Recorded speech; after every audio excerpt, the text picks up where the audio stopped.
Good morning ma'am. Good morning. Good morning. Good morning ma'am. Good morning madam. Good morning बच्चों।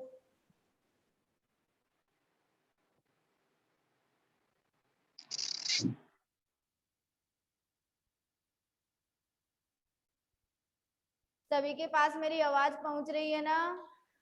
Yes ma'am. Good morning madam. Good morning. Good morning. Good morning ma'am. आवाज clear आ रही है ना? Yes ma'am. Ma'am. Yes ma'am. चलो ठीक है। सभी बच्चे अपनी टेस्ट की नोटबुक जमा करवा गए क्या? Yes ma'am. एक दो बच्चों का ही जवाब आया यस मैम। बाकी के बच्चे नहीं किए क्या काम है? Yes ma'am. Yes ma'am. करवा गए सब? Yes ma'am. Yes ma'am. नहीं नहीं, पूरे तो नहीं करवा के गए। अरे सभी बच्चे नहीं करवा के गए, नोटबुक मेरे हाथ में ही तो है।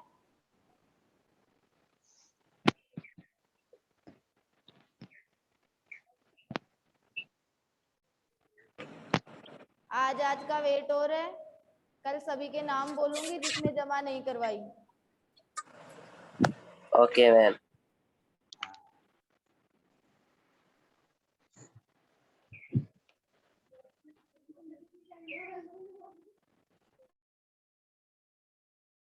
चलो बच्चों, अब अपनी अगली क्लास स्टार्ट करने जा रहे हैं।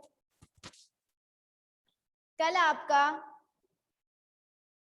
लास्ट टॉपिक हो गया था मिसेल निर्माण की क्रियाविधि, जहां तक मैंने आपको नोट्स भी सेंड कर दिए थे। ठीक है, अब देखो अगला टॉपिक स्टार्ट हो रहा है इसी समगुणित या सहचारी कोलाइडी में। अगला टॉपिक आपका स्टार्ट हो रहा है साबुन शोधन की क्रिया। साबुन, कल क्लास एंडिंग होने के कारण इस विलियन का यह टॉपिक नहीं हो पाया था, तो अपन आज पढ़ने जा रहे हैं साबुन शोधन की क्रिया। साबुन शोधन की क्रिया देखो बच्चों क्या होता है। कल आपने मिसेल निर्माण की क्रियाविधि में एक एग्जाम्पल लिया था सोडियम स्टेरेट, जो साबुन था जिसका आपने फॉर्मूला लिखा था C17H35COONA, जिसको आपने जल में तोड़ा था तो C17H35COO- प्लस Na प्लस बना था। फिर आपने ऋणायन को निम्न प्रकार से डिवाइड करके लिखा था C17H35, जिसको तो आपने जल विरोधी पूंछ कहा था, और COO- को आपने जल स्नेही सिर कहा था। सभी ने पहले सोडियम स्टेरेट की स्ट्रक्चर बनाई थी, फिर केवल ऋणायन वाले भाग में पूंछ और सिर की बनाई थी, फिर पूंछ और सिर को केवल आबंध रेखा सूत्र द्वारा प्रदर्शित किया था। फिर मैंने लास्ट में बताया था कि जल विरोधी और जल स्नेही आपस में मिलकर व्यवस्थित होकर एक मिसेल का निर्माण करते हैं, जो मैंने आपको बोर्ड पे मिसेल बना के भी दिखाई थी। और मैंने कहा था सोडियम स्टेरेट की मिसेल में 70 से 100 तक के आयन होते हैं। यहाँ तक आपका टॉपिक कंप्लीट हो गया था। आज उसी से संबंधित आपका टॉपिक चल रहा है साबुन शोधन की क्रिया। देखो मिसेल में जल विरोधी हाइड्रोकार्बन का केंद्रीय क्रोड होता है। हाइड्रोकार्बन वाले भाग को ही आपने कौन सा भाग कहा था? जल विरोधी, जिसके बारे में आप बहुत ही अच्छी तरह पढ़ चुके हो, तुलना भी कर चुके हो। जल विरोधी के बारे में मैंने आपको बताया था, इसमें परिक्षिप्त प्रावस्था के कण परिक्षेपण माध्यम से प्रतिकर्षित होते हैं। परिक्षिप्त प्रावस्था व परिक्षेपण माध्यम के कणों के मध्य प्रतिकर्षण होने के कारण कम स्थायी होते हैं। उसी को क्या कहा गया था? जल विरोधी जल विरोधी विलियन कोलाइडी या द्रव्य विरोधी। जल विरोधी उसका नाम इसलिए पड़ गया था क्योंकि आपने परिक्षेपण माध्यम के रूप में क्या ले लिया था? जल ले लिया था। तो जल विरोधी का नाम आते ही तुम समझ गए होंगे कि इसमें प्रतिकर्षण होता है, तो इसको तुम जल प्रतिकर्षी भी लिख सकते हो। ठीक है बच्चों, जल स्नेही वाले में आकर्षण हो रहा था तो उसको जल आकर्षी भी लिख सकते हो। ऐसे छोटे छोटे पॉइंटों का ध्यान रखा करो। कभी जल स्नेही भी आ सकता है, जल आकर्षी भी हो सकता है, द्रव्य स्नेही भी हो सकता है, तीनों एक ही चीज है। द्रव्य विरोधी भी उसका नाम हो सकता है, जल विरोधी भी हो सकता है और जल प्रतिकर्षी भी हो सकता है। एक एक चीज का तुम्हें कारण पता है कि भाई द्रव्य स्नेही तो क्यों कहा गया था, क्योंकि द्रव्य से स्नेह कर रहा था। जल स्नेही क्यों कहा गया था, क्योंकि परिक्षेपण माध्यम के रूप में जल लिया गया था। जल आकर्षी क्यों कहा गया था उसको, क्योंकि दोनों के मध्य क्या हो रहा था, आकर्षण हो रहा था। इसी प्रकार दूसरी चीज पे आ जाओ, द्रव्य विरोधी क्यों कहा गया था, क्योंकि द्रव्य से गणना कर रहा था। जल विरोधी क्यों कहा गया है, क्योंकि परिक्षेपण माध्यम के रूप में जल लिया गया था। जल प्रतिकर्षी क्यों कहा गया है, क्योंकि परिक्षिप्त प्रावस्था और परिक्षेपण माध्यम के कणों के मध्य क्या हो रहा है, प्रतिकर्षण। ठीक है, तो अलग अलग वर्ड आने पर तुम कंफ्यूज मत हुआ करो, एक एक वर्ड तुम्हें समझाया गया है। अब अपने टॉपिक पे आओ। जल विरोधी हाइड्रोकार्बन का केंद्रीय क्रोड होता है, किसमें होता है, मिसेल में। देखो ऐसे स्टार्ट हुई थी, तो बताओ ये केंद्रीय क्रोड किसका बन रहा है, जल विरोधी हाइड्रोकार्बन का। बोलो बन रहा है कि नहीं बन रहा, ऐसे मिसेल में स्टार्ट हुआ था। तो मिसेल में जल विरोधी हाइड्रोकार्बन का केंद्रीय क्रोड होता है। साबुन की शोधन क्रिया में, अभी ये भी अपने काम आएंगे इसलिए मैं बने ही रहने देती हूँ।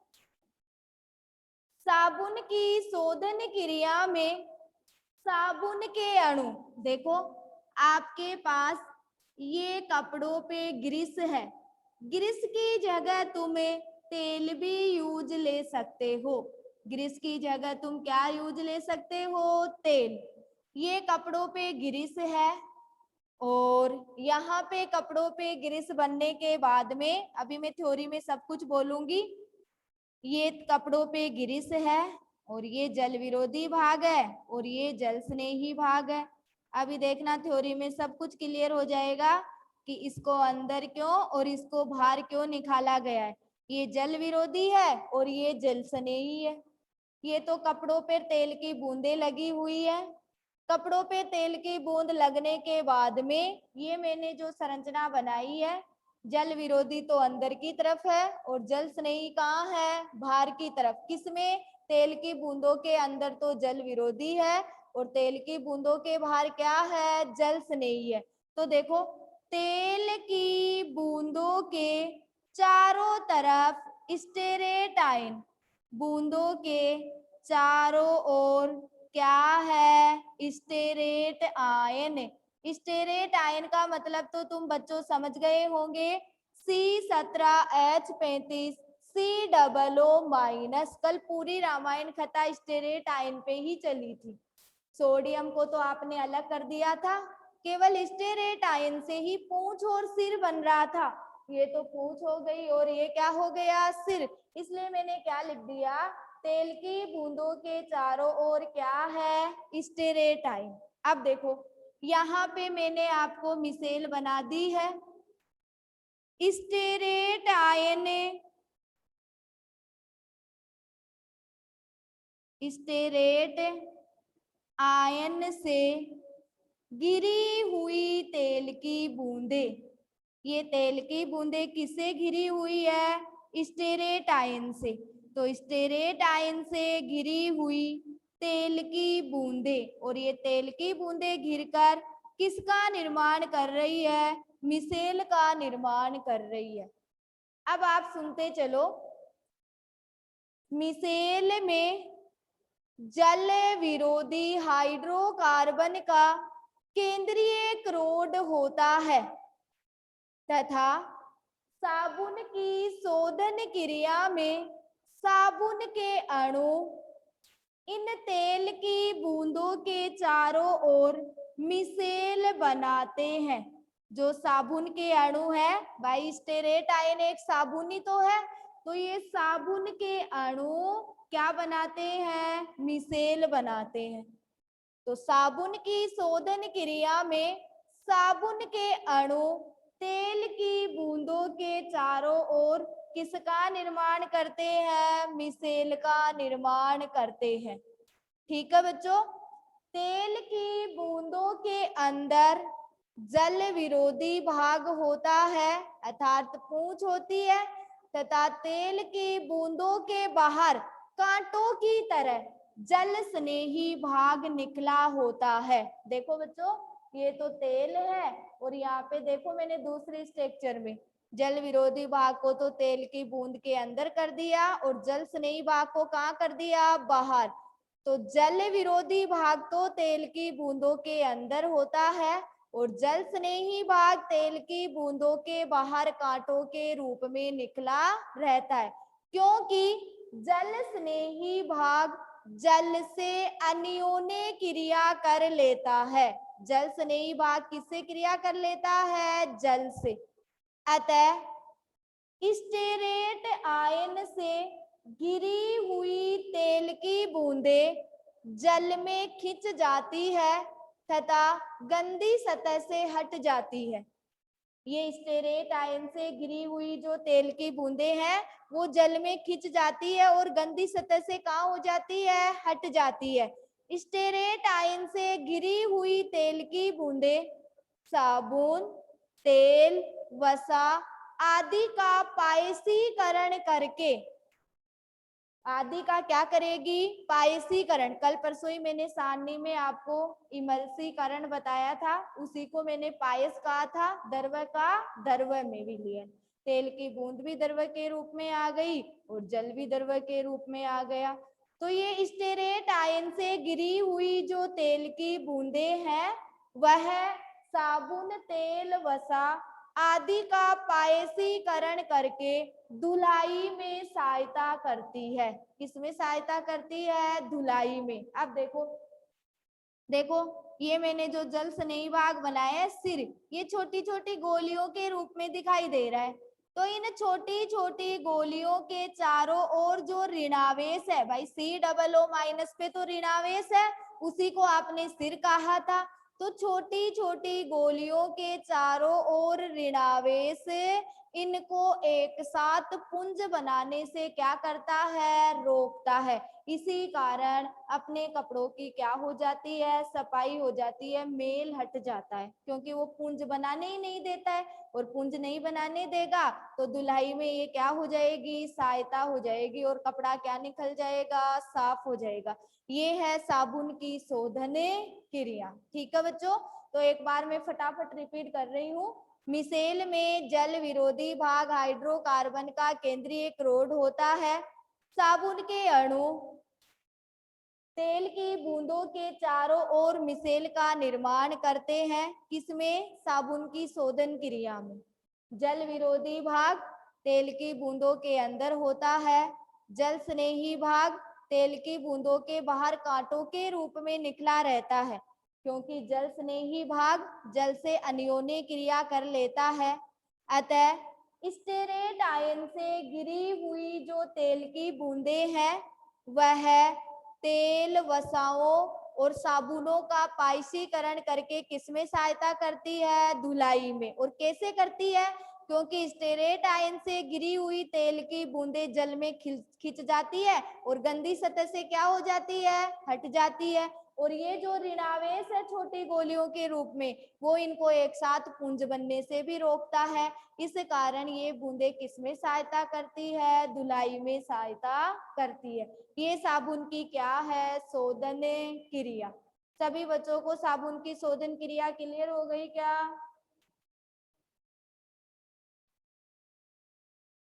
साबुन की शोधन क्रिया सभी बच्चों को क्लियर हो गई क्या?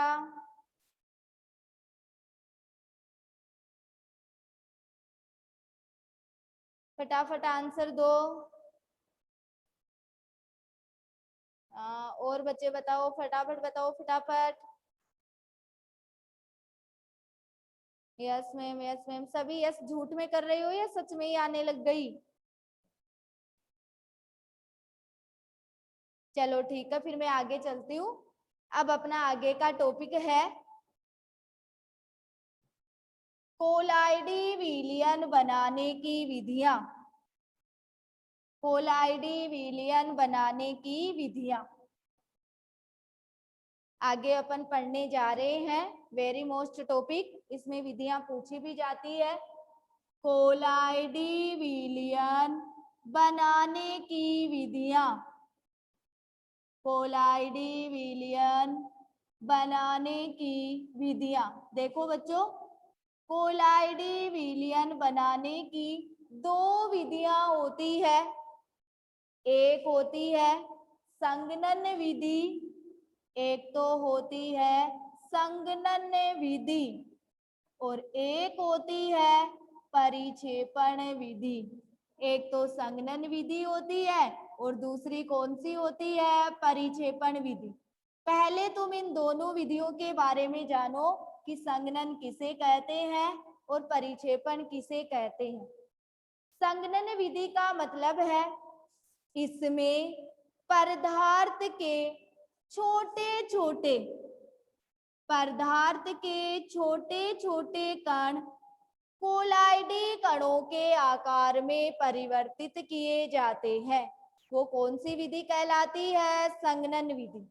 इस विधि में पदार्थ के छोटे छोटे कणों को कोलाइडी कणों के आकार में परिवर्तित किया जाता है, जिसको संगणन विधि कहते हैं। संगणन विधि में ही रासायनिक विधि सम्मिलित है। संगणन विधि में ही कौन सी विधि सम्मिलित है? रासायनिक विधि। तो तुम यह कोलाइडी विलियन बनाने की रासायनिक विधि भी बोल सकते हो। किसको? संगणन विधि को। परिक्षेपण में इसका उल्टा कर दो। इस विधि में पदार्थ के बड़े कणों को कोलाइडी आकार के कणों में परिवर्तित किया जाता है। उसे क्या कहा जाता है? परिक्षेपण विधि। इसमें तो छोटे कणों को किया जाता है और इसमें बड़े बड़े कणों को। याद आया होगा छोटे और बड़े करके, कल ही आपने पढ़ा था बहुआण्विक और वृहद आणविक। बहु में तो छोटे छोटे संयुक्त हो रहे थे और वर्ध में जो बड़े कण थे वही किसका रूप ले रहे थे? कोलाइडी आकार का। वही चीज इसमें है। इसमें पदार्थ के छोटे छोटे कण कोलाइडी आकार के कणों में परिवर्तित हो जाते हैं और इसमें पदार्थ के बड़े कणों को कोलाइडी आकार के कणों में क्या किया जाता है? परिवर्तित किया जाता है। वो क्या कहलाती है? परिक्षेपण विधि। सबसे पहले अपन पढ़ने जा रहे हैं संगणन विधि। तो देखो बच्चों, संगणन विधि को ही कौन सी विधि कहा जा रहा है? रासायनिक विधि। संगणन विधि निम्न होती है, जिसमें पहली विधि है उभय अपघटन विधि। पहली विधि है उभय अपघटन विधि। कोलाइडी विलियन बनाने की संगणन विधि की भी पहली विधि है उभय अपघटन विधि, जिसको रासायनिक विधि भी कहा गया था। देखो, उभय अपघटन विधि क्या होती है? आर्सेनियस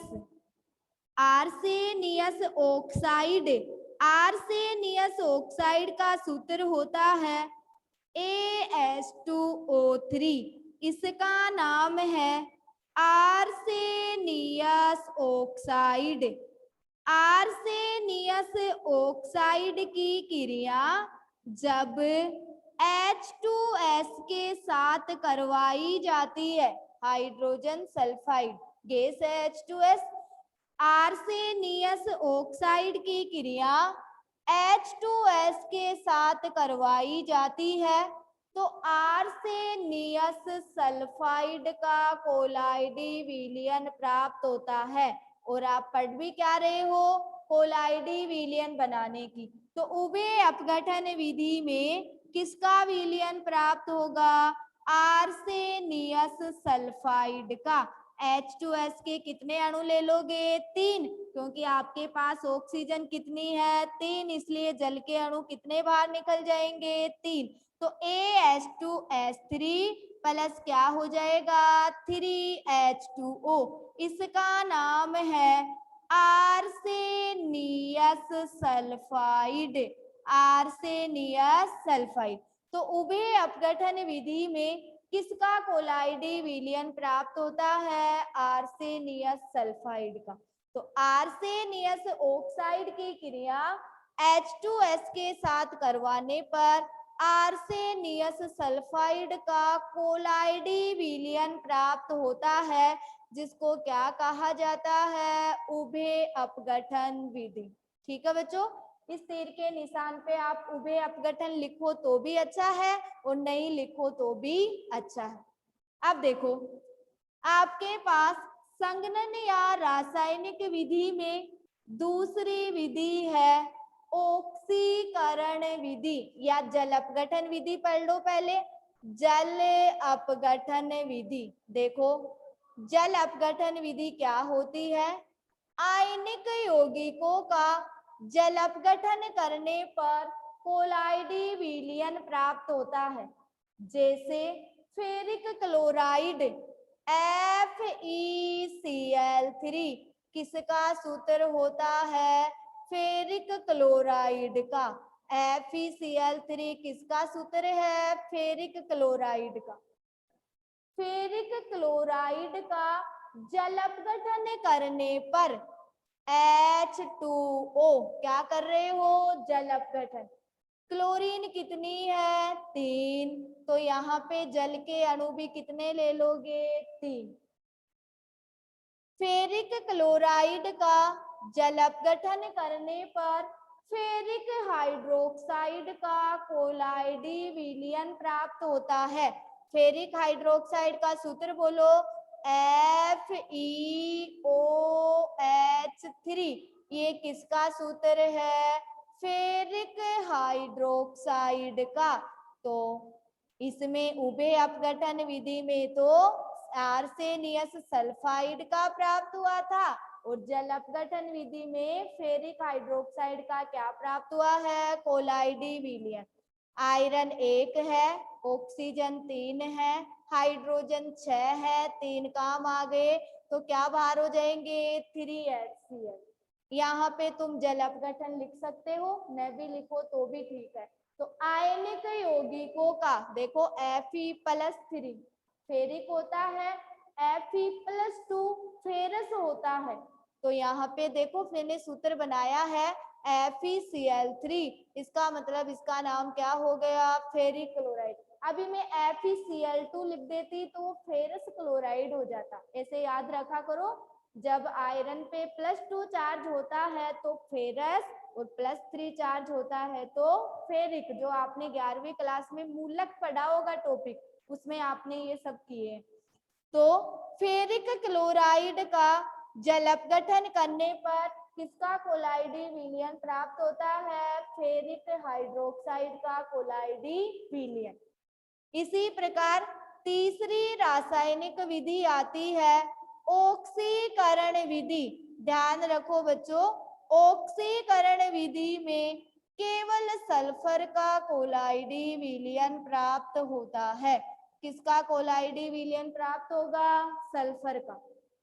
ब्रोमीन में H2S गैस प्रवाहित करोगे तो भी सल्फर का कोलाइडी विलयन प्राप्त होगा। SO2 में H2S गैस प्रवाहित करोगे तो भी आपको किसका विलयन प्राप्त होगा? सल्फर का कोलाइडी विलयन।